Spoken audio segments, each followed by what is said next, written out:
In today's video, I'm going to teach you how to blur the background of an image in Photoshop while keeping your subject sharp and in focus.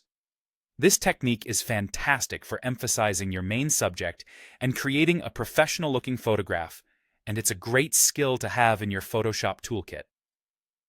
So, let's dive right in and take this step by step. First things first, open your image in Photoshop. This is the canvas upon which we'll work our magic. Now, one of the most crucial steps is making sure we don't accidentally modify or lose our original image. To safeguard it, we'll start by duplicating the background layer. This is pretty straightforward. Just right-click on the background layer and choose Duplicate Layer, or if you prefer keyboard shortcuts, you can simply press Ctrl or CMD plus J. This duplication means your original layer stays safe and sound beneath any changes we make. Next up, we need to focus on the subject of your image, the part that will remain sharp and won't be influenced by the blur we're about to apply. For this, select your subject using any selection tool you're comfortable with. A quick way is to go to the Select menu and choose Select Subject. This automated tool works well for most subjects, picking out what Photoshop deems significant in the image. With your subject selected, it's time to create a mask. This ensures your subject area stays crisp and untouched by any blurring effect.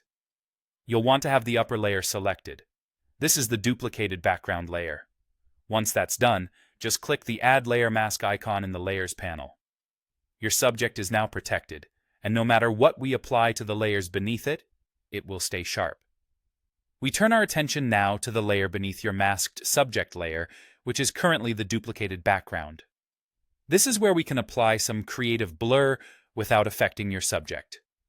Head to the Filter menu at the top of the screen, then navigate to Blur Gallery and choose Field Blur. You might also want to explore other blur options like iris blur or tilt shift, depending on your desired effect. Adjust the blur amount using the on-screen controls until your subject stands out the way you want it to. Play around with the settings to achieve a natural look that enhances your image. If the edges between your subject and the blurred background look a bit harsh, don't worry. We can refine the mask edges for a smoother transition.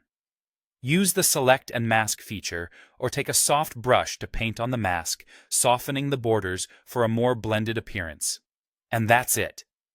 Your image should now have a beautifully blurred background with a sharp, clear subject, making it more dynamic and visually appealing. Thank you for following along, and I hope you found this tutorial helpful.